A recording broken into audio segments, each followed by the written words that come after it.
Salve nerds, galera, no vídeo de hoje, Shumatsu no Valkyrie. Pois é, cara, e a gente vai falar aqui finalmente da última luta que ainda está rolando, mas eu vou chegar aqui na parte mais recente da história, né? E vou explicar um pouquinho mais detalhes também, já que tem menos capítulos que as outras vezes, vai? Então, sem mais delongas, vamos embora pro vídeo. Vamos começar aí falando sobre, primeiramente, dois personagens que aparecem aqui, que são o Kondo Izami e o, meio que entre aspas, um discípulo dele, que é o Okita Souji. A gente não sabe muito sobre eles, mas assim, eu dei uma pesquisada bem de leve. E eles são de uma espécie de polícia que tinha na época feudal do Japão, que era o Shizengumi, né? E ele, tipo assim, esse tal de Kondo, ele era o líder, né? E o Souji, ele era abaixo dele, em patente. Mas aparentemente esse menor aí, eu pelo menos tem cara de menor, ele é bem mais ameaçador. Se eu tivesse que apostar aqui quem é mais intimidador, acho que o molequinho é mais intimidador. Enfim, a gente vê aqui a Brunhilde resolvendo aí suas pendências com a Geir. Na verdade, meio que a Geir que vai se desculpar, e a Brunhilde meio que fala: ah, não, deixa isso pra lá, cara, porque no fundo a gente sabe que a Brunhilde tá sentida pelo Hércules ainda. E aí elas vão atrás do próximo humano, né, que vai desafiar um deus. E a gente vê ali várias portas japonesas estranhas, vários pratão de comida gigantesco ali. E a Geir confrontada com essa cena aí que você tá vendo, né? Um cara gigante pelado. Pelado não, tem um pano ali, mas enfim, você entendeu? No meio de um monte de mulher gostosa. E vale a pena essa imagem aqui, vou até deixar mais tempo, se é que você me entende, pra gente dar uma analisada, vai? Tem uma furry aqui embaixo. Tem uma bela donzela argoniana junto com a furry aqui. Eu acho que é furry do mesmo jeito, mas enfim. Tem uma elfa ali em cima, tem uma anja aqui embaixo. Não, tem um demônio aqui embaixo, uma anja ali em cima. Bagulho doido, bagulho doido. O cara pegou uma galera, né? Enfim. E aí a Geir olha ali em volta, vê que tem uns quadros ali, parece com umas molduras de mão, que são dos Yokozuna, né? Que são lutadores de sumô. Então, aparentemente, o próximo cara aí é um lutador de sumô. A Brunhilde vai lá, acorda o cara tenta dar o pulo do gato, se é que você me entende, na Brunhilde, não consegue, nada acontece feijoada. E ele é gigantesco, cara, ele de pé você percebe que é gigantesco, a própria Geir fica surpresa com a mão do cara, que, mano, é pesadíssimo, o cara é totalmente musculoso, massa pura. E a Brunhilde acaba aí chamando a Brudir, né, que é gigantesca, é uma valquíria gigante, irmão, pois é. Ela é a terceira, se eu não me engano, das irmãs Valkyria. E ela até fala ali com o cara: pô, você tá desapontado em ver um monstro como eu? Você tá desapontado aí de ver uma mulher gigantópolis, né? Rapaz, o cara ele abraça a mulher. E falando ali que as grandonas são a favorita dele, né? São as favoritas aí do cara. E ela fica toda tipo, ai que fofo, né? Ai que tudo. Gostei. Casal perfeito praticamente, né? E aí eles fazem um Volund, né? Depois a gente vai aí pro Randall, que ele tá aí anunciando a próxima luta. E a gente vê que é realmente bagulho de sumô, porque a gente vê várias coisas ali relacionadas a sumô. E vários Yokozunas também ali, que são os lutadores, né, de sumo wrestling. E a gente vê finalmente quem é o cara, né, que vai aparecer. Mas antes da gente ver ele, é bom destacar aqui dois caras que estão na plateia, que são o Sugita Kenpaku, ele que é um médico renomado no Japão. Ele foi um dos primeiros a conseguir explorar a questão de anatomia humana, órgãos humanos e tal. Ele sabe como é que funciona o corpo humano melhor do que a maioria da sua época. E um pintor, que é o Katsushika Hokusai, ele que fez aquela pintura de ondas, né, que é muito famosa, inclusive. Você provavelmente já viu em algum lugar essa pintura. E aí o que acontece? Que a gente vai para o lutador, que é o Raiden Tamemon. Ele é gigantesco. O cara é giga, maçaroca pra cacete. O cara é puro músculo. Não tem nada a ver com o lutador de sumô, né? E pra enfrentar ele, o deus que vai finalmente, depois de muito tempo, poder aparecer. E eu vou ter que torcer por ele, porque eu falei que eu ia torcer quando ele entrasse, porque ninguém deixa o cara lutar. Então já tô com pena dele. Treme tudo ali no lugar, porque vem uma manada de elefante lá de dentro. E é o Shiva, né? Bem interessante que os caras ali, o pessoal ali do hinduísmo, começa a rezar Om Namah Shivaya, que lembrou meio Shurato ali também. E assim, muito legal, cara. O Shiva também é outro, ele é musculoso, assim, bem musculosão mesmo. Então os caras só como? Só o suprassumo da força. E a gente vê que ele é bem diferente, né? Porque ele tem 4 braços. É diferente realmente dos outros caras que tem uma arma. Ou até do próprio Zeus que só luta só no mano a mano, assim. Ele também vai lutar, mas tipo com uma vantagenzinha, podemos dizer, vai? Já que são 4 braços.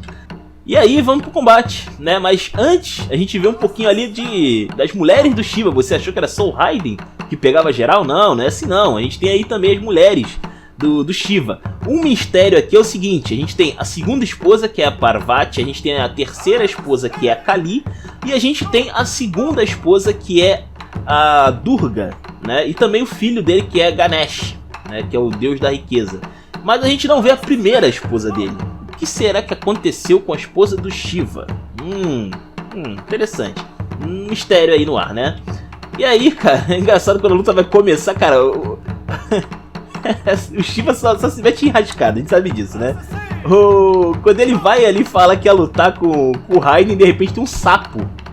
Tem um sapo do lado do Raiden. Tem um sapo. Que aleatório, tá ligado? Que porra é essa? Ninguém entendeu porra nenhuma, nem o Shiva não entendeu foi nada. E aí o Raiden faz aquela apresentação do sumô, de jogar o sal, né, no ar e tal. Ele juntou um bom punhado lá. E enquanto isso a gente também vê aí o Loki, né, que tava lá junto com Zeus e companhia. O Ares sumiu, a gente não sabe aonde o Ares está. E o Loki e o Zeus acabam indo embora, deixando o Hermes sozinho ali no meio dos escombros, né? E a gente vê que eles estão possessos, eles estão ensandecidos com o que aconteceu com Hércules, né? O Loki porque é mais uma derrota para os deuses, que para ele é inadmissível, e o Zeus porque, né, era o Hércules, né? A gente sabe que apesar de ser um humano, era um humano que o Zeus respeitava. Então assim, sacanagem, né? E o Hermes, cara, ele não esboça nenhuma reação. Tem muito mistério em relação ao Hermes que eu quero trazer no futuro dessa história aí, tá? E aí a gente vai finalmente começar a luta, né? O Raiden se posiciona ali no formato de sumô, né? Se abaixa ali. E o Shiva vai tentar segurar ele. Só que, cara, ele tava esperando que o cara fosse dar um golpe de sumô. Não era um lutador de sumô? Era um lutador de sumô, não é? O Raiden pula e dá com os 2 pés na cara do Shiva. Ué, como assim, tá ligado? Caralho! Virou MMA essa? Porra, que parada é essa aí, né? A própria plateia fala, pera aí, isso aí não vale, que parada é essa aí, né? Aí todo o pessoal que conhece Sumô tá ali na plateia, calma aí, não é assim que ele costuma lutar não, calma aí, né? Bagulho bizarro, né? O Ares volta ali também, mas ele tá meio bolado ainda com a situação. A gente não sabe o que ele foi fazer, também é um mistério. E a gente vê aí que o Raiden pressiona pra cacete o Shiva. Ele chega a quase finalizar a luta ali dando uma joelhada na cabeça do Shiva, né? Nossa, tipo assim, foi no quase, porque o Shiva tinha 4 braços. Como eu falei, a vantagem dele é justamente essa, né? Ele pode segurar os golpes do Raiden com certa facilidade, né?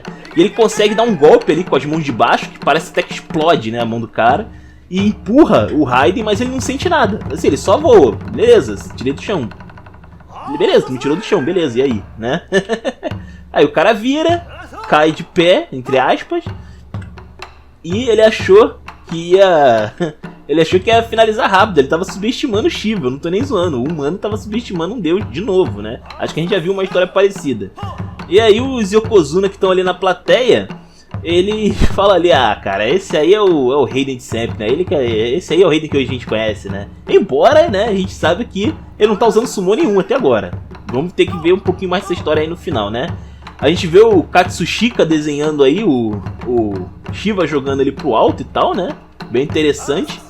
E tem alguém vendo essa luta aí que não tá na plateia, né? Um cara ali com um outfit diferenciado, uma regata ali de $1000, tá ligado? Bagulho doido. E aí o Loki tá sentado ali numa fonte e essa pessoa que está assistindo a luta vai lá, né, encontrar o Loki. E a gente vê que é o Buda. Pois é. É interessante que o Shiva, ele era lá, tem entre aspas ali o nome, né? Aspa não, entre parênteses ali, o lugar, né, de cada deus geralmente. Mas o Shiva tá como hindu, porque ele é o deus do hinduísmo. E o Buda é da Índia, né? Já não tem nada a ver com o hinduísmo, é outra parada. É o budismo, né, no caso. Então eles, embora sejam deuses mais ou menos no mesmo lugar, mais ou menos, eles têm uma diferenciada aqui, tá? E a gente vê, cara, o Buda ele é muito estranho, né? Ele é totalmente o contrário do Buda original, cara. Totalmente bizarro, ele é cheio dos outfits ali, né? Comendo um pirulito e tal. Ele tem uns dentes de orc, um bagulho meio doido ali. E o Loki, né? Ele tá aparentemente olhando ali com uma cara séria pro Buda, né? A gente não sabe mais ou menos por quê. A gente não sabe por quê. E aí o Raiden, a gente volta lá pra luta e vê que ele não tá nem aí pra plateia e pra torcida, né? Ele não tá nem aí, lembra um pouco o Poseidon nesse aspecto. E o Shiva fala, como assim você não tá ligando, né? Pô, isso aqui tá praticamente sendo um evento esportivo, comemora, pô. O Shiva tem muito que comemorar mesmo, porque ele não ia lutar nunca, né? Não tava lutando nunca, toda hora interrompendo essa desgraça. Então, pô, agora tá felizão, pô, finalmente, caraca, vou usar meus poderes aí, caralho. Mas o Raiden não tá nem aí. Ele fala uma parada bem interessante, que a vontade da humanidade é algemada pela dos deuses, né? E ele vai pegar a vontade de novo. Ele vai pegar a vontade humana de volta pra humanidade e libertar ela. Bem interessante. Alguma coisa aconteceu na vida dele que ele é meio pistola. Dá pra ver que ele não é um cara normal. Vai. E aí a gente vai para a história dele, né? Ele nasceu numa vila, mais ou menos ali, simples. E ele era uma criança que ele tinha um problema. Ele era pequeno que ele não conseguia andar. Ele só ficava ali de braço aberto, perna aberta. Já tinha 2 anos e ele já não sabia mais andar. Ele não sabia andar. Aí o pai dele estava preocupado e tal. E a mãe, né, tinha falado, por favor, né, cresça e seja grande e forte. Né, ela meio que fez uma prece ali pro Raiden. Só que o que aconteceu um tempo depois foi meio bizarro. Porque o Raiden começa a caminhar como a mãe dele queria. Só que o resultado do que aconteceu depois foi surreal. Porque assim, os ossos do Raiden começaram a quebrar quando ele começou a caminhar. Simplesmente começou a quebrar. E aí o moleque caiu no chão com os braços todos, as pernas tudo quebrada, né? Tudo ferrado. E aí a gente vê, olha como é que ele ficou deformado, que bagulho bizarro, né? E aí o narrador aqui da história, né, menciona que não foi porque os ossos dele eram fracos, mas sim porque os músculos dele estavam exercendo muita pressão sobre o corpo. Ele tinha um potencial de crescimento muscular tão grande, mas tão grande, que os ossos dele eram esmagados pela própria musculatura. Então ele não pode fazer muito esforço, senão ele ganha muita massa muscular e sai do controle rapidamente, tá ligado? Ele vira... É meio bizarro. E aí ele mesmo enfaixado, ele começou a se arrastar, tentando... Ele tem ali um talo ali no braço, a gente vê, o talo quebra, cara, porque o braço dele fica inchado de tanto músculo que ele ganha. Qualquer coisinha que ele faz, ele ganha músculo, é bizarro. E aí ele conseguiu, com o tempo... controlar, entre aspas, né, esse poder aí. Na verdade ele foi meio que enfaixando parte do corpo dele e ele foi controlando, né, meio que limitando o crescimento em algumas regiões do corpo dele. E essa limitação era chamado de os 100 selos, né? Mas ele continuou ganhando muita força com isso. Os músculos dele estavam comprimidos. Lembra um pouco o Adamais dos Zeus, sinceramente. Eu acho que o poder dele lembra bastante o Adamais dos Zeus. E a gente vê aí que ele tem a técnica dos cincelos, né? Que ele tá segurando a força muscular dele ao máximo. Ele tá tentando compactar os músculos dele ao máximo possível. É realmente muito parecido com a história dos Zeus. Só que o Zeus tinha controle, ele não, né? Então ele sempre teve que usar o corpo dele de uma maneira limitada. Só lembrando que o Raiden... na história original, ele é o maior lutador de sumô de todos os tempos, praticamente. Ele inventou praticamente as técnicas de sumô que existem hoje em dia. Ou seja, esse cara, ele foi praticamente um dos maiores esportistas do seu tempo e ele nem tava no auge. A gente nunca viu realmente o que ele pode fazer quando ele libera os músculos dele. É assustador? A Geir também chega nessa situação aí, tá? Quando ela constata isso. E aí o Raiden, ele decide liberar os selos do corpo dele. Toda a musculatura dele começa a crescer e ele começa a ficar deformado e gigantesco. Ele fica gigantesco. O Sugita fica surpreso, né? O tal do Sugita Kenpaku. Ele, caraca, mano, olha só esses músculos, mano. Que é isso? O cara que conhece o cara que é especialista em corpo humano, né? Tá surpreso com esse negócio, é porque o cara realmente é fora do normal, né? Ele não tem nada de muito humano, não. E assim, qual é a diferença dele tá usando essa musculatura extra agora? É que o volume dele é justamente para controlar esses músculos mais livremente. Então ele não fica mais expandindo aleatoriamente, né? Porque não dava, realmente não tinha condição dele lutar se ele liberasse a força total dele. Então ele começa a controlar o corpo dele. Finalmente ele consegue controlar o corpo dele. E a gente vê que ele é um pouco mais magro, inclusive, do que o que a gente viu, né? Mas ser mais magro não é ser mais fraco, né? Tá aí o Freeza pra provar que a versão mais magrinha às vezes é a versão mais apelona que existe. Enfim, a gente vê que o Shiva fica um pouco levemente intimidado, levemente aborrecido com a situação.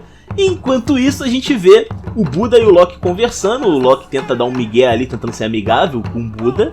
O Buda tem cara de mal, cara. Esse Buda aí não é Buda nem fudendo. Mas enfim, o Loki acaba questionando o Buda sobre essa estratégia que a Brunhilde está usando, que é o Volund, né? Porque o Volund, a gente já sabe, consiste em juntar duas almas para poder se tornar uma coisa muito mais forte, né? E o Loki constata que no budismo tem algo parecido. Existe um conceito parecido no budismo, que é o destino em comum, né? Quando duas almas compartilham, unem suas forças e se põem sobre a mesma Lotus. E isso traz o potencial completo de uma delas. Então assim, é uma questão de se entregar para o próximo, né? Para ficar ainda mais poderoso. E o Buda, ele retruca, né, falando que ele não tá nem aí pra explicação. Ele fez uma explicação gigantesca ali, o Loki. E o Buda não tá nem aí, né? Ele não tá nem aí pro que o Loki fez. Pediu pra ele ir direto ao ponto. Então o Loki falou, cara, você tá traindo a gente? Você tá traindo os deuses? E aí o Buda dá um sorriso ali, meio sanguinolento, e questiona, e se eu for? Aí o Loki fala, eu vou te matar. E a aura dos dois começa a emanar fortemente ali, né? Bizarramente. Nesse momento, quando ele meio, entre aspas, fala que pode ser um potencial traidor, aparecem diversas pessoas ali mandando umas frases esquisitas. E a gente vê que esses caras aí, eles são os deuses da fortuna. É isso mesmo? É isso mesmo, os deuses da sorte e da fortuna. E eles são respectivamente Jurojin, Daikokutan, Ebizu, Rotation, Fukurokujo, Benzanten e o que pareceu mais ameaçador, entre aspas, e também o líder deles, Bishamonten. É bicha, né? Não dá pra levar a sério, cara, não dá pra levar a sério. E eles falando ali Tenchu, né, que seria traição ou alguma coisa assim, punição, se não me engano. E aí a gente vê que essa galera aí, eles são meio que os deuses ali, que eles controlam meio que o destino das pessoas, né? E aí um deles começa a questionar ali o Buda, se o Buda for um traidor, o Buda não tá nem aí, ainda fura a mão do cara usando um pirulito ali, um cabo de pirulito. E eles começam a querer partir pra cima do Buda, né? Sem tentar tirar a prova, do que se ele é ou não realmente um traidor. E aí o Loki interpõe falando, opa, calma, esse aqui é meu, esse aqui é eu que vou bater nele, né? Ou vocês vão se arrepender se encostar nesse cara, né? Ele meio que dá uma intimidade ali nos deuses. Só que ele fala que é zoeira. E o Buda chama todo mundo pra mão. Você quer lutar? Vem, pode vir, meu irmão. E ele exerce uma pressão gigantesca ali, né? E aí nesse momento começa a aparecer agora a surpresa, né? Que do nada, do maldito nada, aparece o Kojiro, o Sasaki Kojiro, pois é.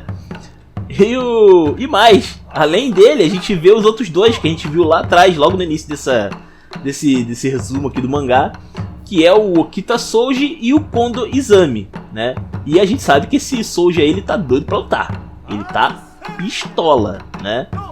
E aí os deuses ficam ali, vocês querem lutar com a gente? E os caras falam, pode apostar que sim. E vamos ter então Buda, Sasaki Kojiro, Souji e o Kondo versus os 7 deuses da sorte e o Loki. Aparentemente. Vamos esperar aí, porque esse foi o fim da história. E eu queria perguntar pra vocês nesse final, que é o seguinte, eu vou trazer mais algumas coisas sobre o Shumatsu, lembrando que só posso fazer praticamente um vídeo por semana dessa história aqui. Talvez eu consiga fazer 2, encontrar um tempinho. Mas eu pretendo trazer outras histórias em mangá ou até histórias em quadrinhos mesmo da Marvel e da DC. Então, se vocês quiserem, deem uma dica aí, alguma dica do que eu posso estar trazendo no futuro, que eu vou ter que dar uma lida, achar em algum lugar pra ler, e depois eu trago aí pra vocês, beleza? Enfim, espero que vocês tenham gostado, comentem aí, os comentários são de vocês, se inscrevam, compartilhem, deem uma moral no Padrim, falem comigo lá no Discord. Valeu, nerds! Fui!